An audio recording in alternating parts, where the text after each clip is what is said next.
started off with a penciled in drawing of my slices. I'm using Liquitex heavy body paints. We've got titanium white, cad orange, cad red, medium, Naples yellow, burnt sienna. I didn't use that pink. I'm using a couple of brushes made by Princeton. They're called Catalyst Polytip brushes. They're very thick, they're very stiff, but that seems to work well on this little board.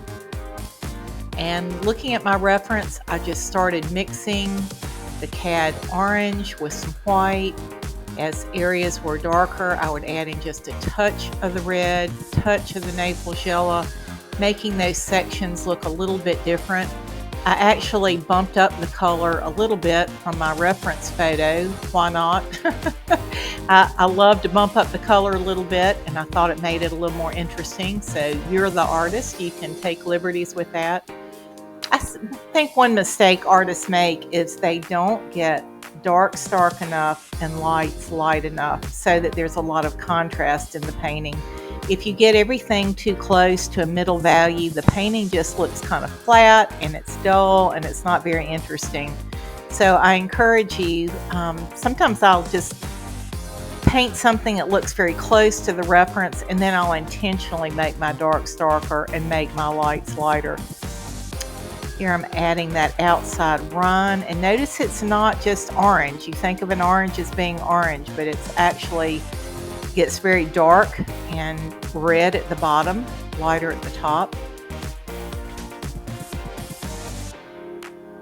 For the run, I used white with the tiniest touch of Naples yellow, and I saved the pure white for the sparkles on the orange. There were parts of the run where they were in full light, where I got almost pure white, but I saved that whitest white for our sparkles.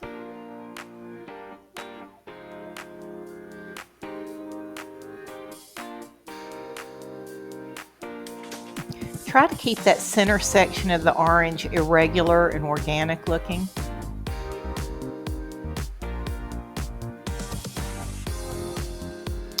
There's some ultramarine blue. I didn't have that on my palette when I started, and I decided to use ultramarine because it's the complementary color of orange. As you're going to see, I ended up softening that color, but it's been funny as I look at this video again. I really do like the ultramarine with the orange. It's pretty snappy.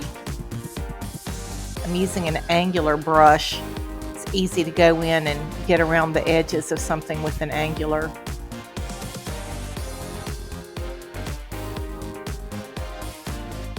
Just lightening those sides again, putting some highlighted areas, just emphasizing the light, hitting that and emphasizing the sections. Just letting your eye see that there are divisions in that orange. They don't have to read exactly like your reference. Just give the viewer the sense that there are sections and each one's a little different. Here I am I've got a tiny little round brush, and I'm putting in those white sparkles. Some of them I'm using as dots, some of them I'm using as a little longer line, and if you'll notice, they're following the shape of the segments.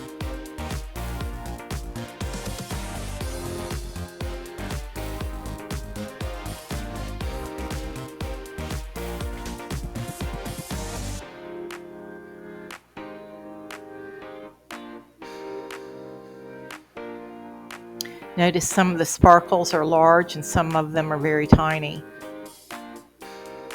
Here I'm mixing in a little Naples yellow and white into that ultramarine, just getting a softer green blue.